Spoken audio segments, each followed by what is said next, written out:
오늘 내용은 참으로 유명한 중풍병자를 고치신 사건입니다. 이 사건은 비교적 주님의 공생의 초기에 있었던 일입니다.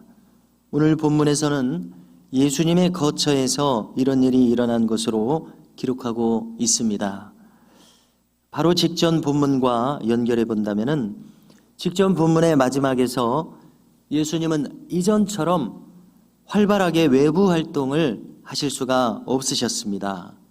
왜냐하면 바로 그 앞에 사건을 보면은 한 나병 환자를 고쳐주셨는데 그가 주님이 함구해달라는 요청을 하셨음에도 불구하고 이 병 고침 받은 것이 참으로 기쁜 나머지 동네방네 다니면서 소문을 내고 다녔습니다.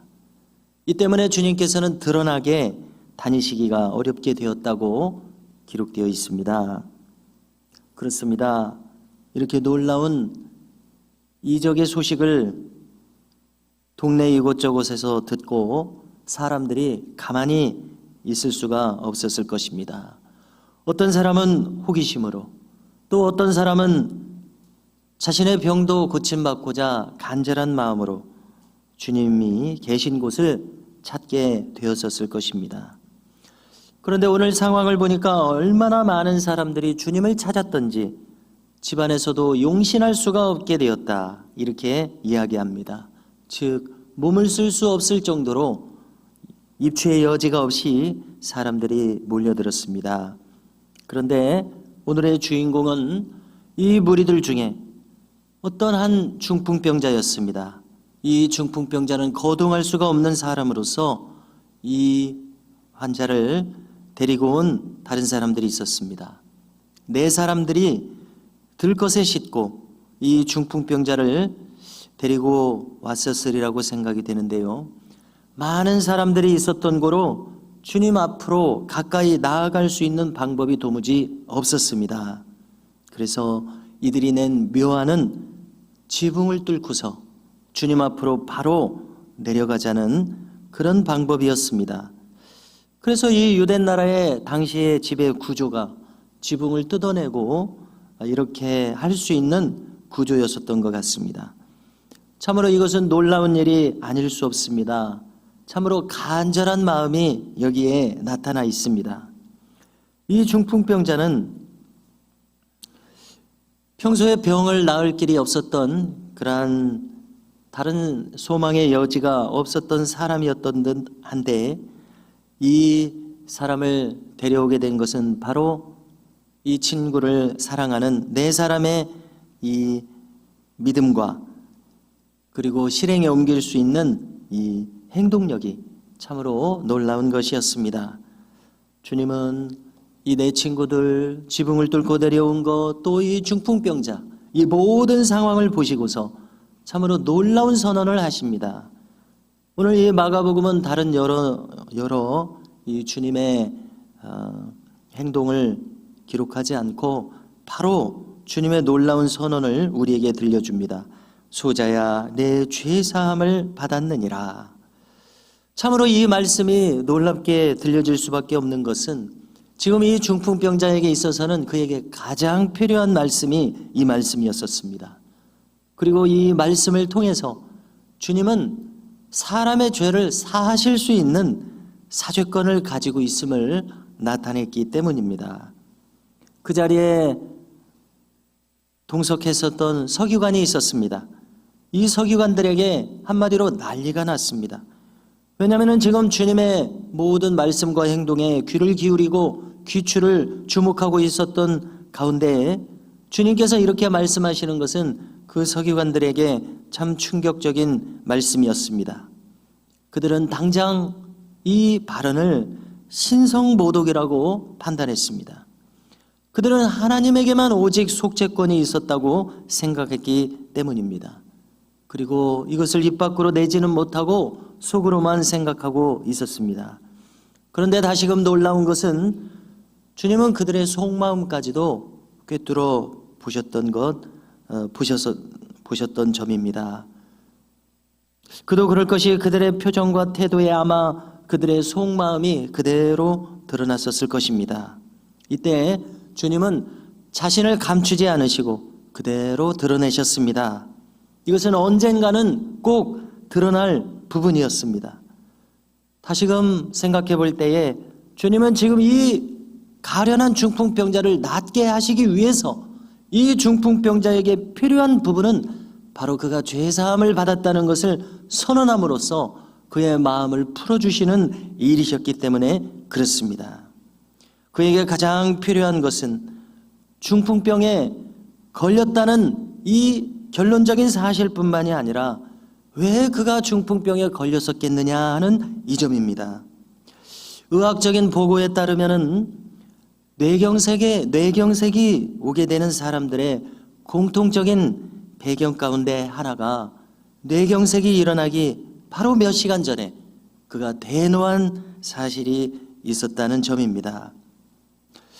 어떠한 충격적인 사건을 대하여 자신의 분노를 다스리지 못하고 폭발했을 때에 몇 시간 후에 잠시 후가 지난 몇 시간 후에 뇌경색이 오는 경우가 많다는 것입니다. 그러므로 이 중풍병자에게 지금 꼭 필요한 것은 무엇입니까? 주님께서 죄사함을 선언하셔서 그의 마음의 모든 찌꺼기들을 없이 하여 주심으로 그가 낫도록 인도하신 것으로 보아서 이 중풍병자가 병에 걸리기 전에 무엇인가 큰일이 있었던 것을 충분히 짐작하게 됩니다. 어쩌면 그가 심한 분노에 휩싸여서 넘지 못할 선을 넘었었는지 모르겠습니다. 누군가를 용서할 수 없는 그러한 분노에 사로잡혀 있었는지도 모르겠습니다. 만일 이러한 일이 있었다면 이 모든 것은 타인은 둘째치고 우선 자신을 해치는 일이 되고 말았었을 것입니다. 바로 정확히 알 수 없는 어떠한 그 원인으로부터 오늘 이러한 심각한 중풍병에 이르게 되었으리라 우리는 짐작을 하게 됩니다. 이 사람이 지금 주님 앞으로 달아 내려졌을 때 주님께서는 그의 표정을 보고서 또 오랜 이 병상에 있었던 그 모든 상황을 보시고서 그의 속마음을 간파하실 수 있으셨을 것으로 생각합니다. 그리고 바로 이 병자에게 가장 필요한 한 말씀, 내 죄사함을 받았느니라. 그래서 이 말씀을 생각해 볼 때 이 말씀은 마치 십자가상에서 한편 강도에게 그 여러 시간 그 곁에 있었던 강도와 대화를 나누는 중에 그 강도의 말과 표정을 보시고서 마지막으로 그에게 선언하셨었습니다. 내가 오늘 나와 함께 낙원에 있으리라. 바로 이 말씀과 비길 수 있을 것입니다. 주님은 일어나 내 상을 가지고 가라 명하셨습니다. 그리고 놀랍게도 12절을 보면은 이 중풍병자는 바로 그 현장에서 자기 자리를 들고 만인들 앞에서 걸어서 나가게 됩니다. 참으로 놀라운 이적이 아닐 수 없습니다. 그런데 오늘 이 사건의 핵심적인 내용은 바로 그가 일어서서 가기 직전에 저 서기관들에게 주님이 하신 말씀 속에 있었습니다. 그들의 의심하는 그 표정 행동을 통해서 주님은 되려 그들에게 물으셨습니다. 그래, 그렇다면 죄사함을 선언하는 일이 어렵겠느냐? 중풍병을 고치는 일이 어렵겠느냐? 어떻게 생각하십니까? 그들은 이 자리에서 쉽게 대답할 수 없었습니다. 생각해 볼 때 둘 다 어려운 일입니다. 만약에 우위를 정한다면 무엇이 더 고차원적인 일입니까? 그렇습니다. 죄사함을 선언하는 것이 더 고차원적인 일입니다. 이 중풍병자를 이 자리에서 고치는 일은 그에 비하면 조금 더 낮은 차원의 일입니다. 그러나 우리 인간으로서는 중풍병자를 이 자리에서 고치는 것이 더 높은 차원의 일인 것처럼, 왜냐하면 이것은 이적이기 때문에 그렇게 느껴질 수밖에 없는 그러한 사건입니다. 주님은 엘리야 선지자와 같은 놀라운 선지자였습니다만은 단순히 그 엘리야 선지자 정도의 그러한 단순한 선지자가 아니셨습니다. 오늘 모든 말씀과 행함을 통하여서 주님은 그 이상이셨습니다. 참으로 놀라운 사건이 아닐 수 없습니다. 마가복음의 특징은 신속한 사건 진행입니다. 그런데 마가는 이 사건의 이 핵심적인 부분을 지금 신속하게 진행하는 와중에서도 빠뜨리지 않고 기록하여 전하고 있습니다. 즉 이 사건의 핵심은 무엇입니까? 주님의 신성을 이 말씀을 통해서 드러낸 일이었습니다. 우리가 지금까지 성경을 읽으면서 성경을 대할 때 성경 내용의 그 비중은 다 똑같지는 않습니다. 평범한 내용이 있는가 하면은 아주 특별한 내용이 있습니다. 세상에 많은 사람들은 성경을 읽고 교양서적으로서 신약 성경을 읽기도 합니다마는 성경을 똑같이 읽었어도 그 안에서 주님의 신성을 발견하는 사람은 그렇게 많지 않습니다. 성경을 읽으면서 주님의 신성을 발견하는 사람은 참으로 깊이 성경을 이해하는 사람이라고 우리가 말할 수 있습니다. 바로 오늘 이 부분이 그렇습니다. 오늘 이 특별한 부분이 기록되고 있습니다. 이 부분은 우리가 주님을 아는 데 있어서 참으로 핵심적인 내용입니다. 주님에 대한 신앙 고백은 아주 특별한 일인데요. 오늘 이 말씀의 사건은 우리로 하여금 주님의 신성에 대해서 확신을 가지게 하는 사건입니다.